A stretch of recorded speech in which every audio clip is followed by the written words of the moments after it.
you definitely need a lawyer to assist you in the defense of your case when you are charged with possession of marijuana, second degree, possession of drug paraphernalia, or any other drug offense that is pending in municipal court. Under Alabama law, the maximum amount that you can be fined in a municipal court on a Class A misdemeanor, such as unlawful possession of marijuana second, is $500. You can also be sentenced up to 6 months in jail.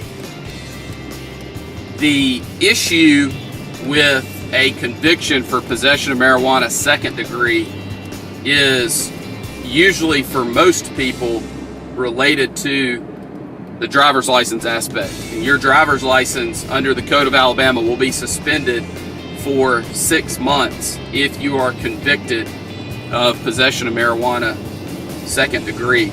The collateral consequences of a conviction for possession of marijuana second degree in a municipal court, those are very severe as well. If you have a drug charge conviction, which is a conviction such as possession of marijuana second degree, the federal government will deny for a period of time your ability to obtain federal student aid to assist in your attending college. Also, you could be passed over for promotions at your job if you have a conviction, or you could be denied employment or terminated with a conviction for possession of marijuana second degree. In addition, if you have a professional license, it is very, very, very important that you understand that if you are convicted of a drug offense, depending on what your board requires, you will likely be required to notify your board either immediately or on renewal that you have been convicted of a drug offense. It's very, very, very important that you do everything within your power on the front end to avoid a conviction so that you can protect your professional license. Even if you are charged, there may be a requirement that you report that to your board, but if the charge is dismissed, you will not suffer any of the other collateral consequences, and you may not be subject to discipline by the board that issued your license. There is no question that you need counsel when dealing with any drug charge, but especially possession of marijuana second. The other drug charge I want to talk to you about is possession of drug paraphernalia.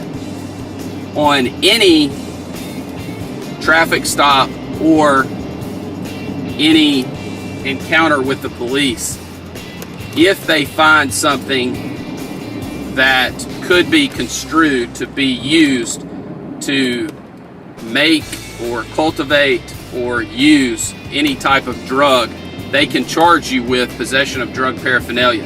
If you look at Alabama Code Section 13A-12-260, it lays out about 15 ways that an item can be used in a way that would constitute drug paraphernalia. In addition, it goes through a list of items that I will not go over with you here.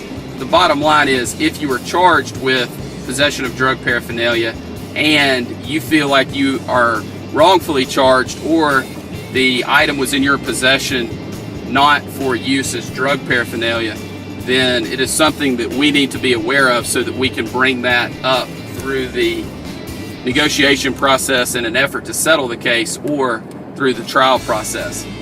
It's important for you to understand that there are multiple options on resolving drug cases that help you to avoid a conviction. That is the goal in every single drug case, is to avoid a conviction for the charged offense. It is important that you have competent legal counsel who has handled thousands of Alabama criminal cases and who has the experience and the knowledge necessary to get you the best result possible on your case. We are members of the Alabama Criminal Defense Lawyers Association, the National Association of Criminal Defense Lawyers. I am also a member of the Texas Criminal Defense Lawyers Association. And those things are important because we are able to stay in touch with other lawyers around the country and also read and review publications about drug offenses and the defenses available. It's just very important that you have somebody who is knowledgeable and experienced in all aspects of the case, including the collateral consequences issue.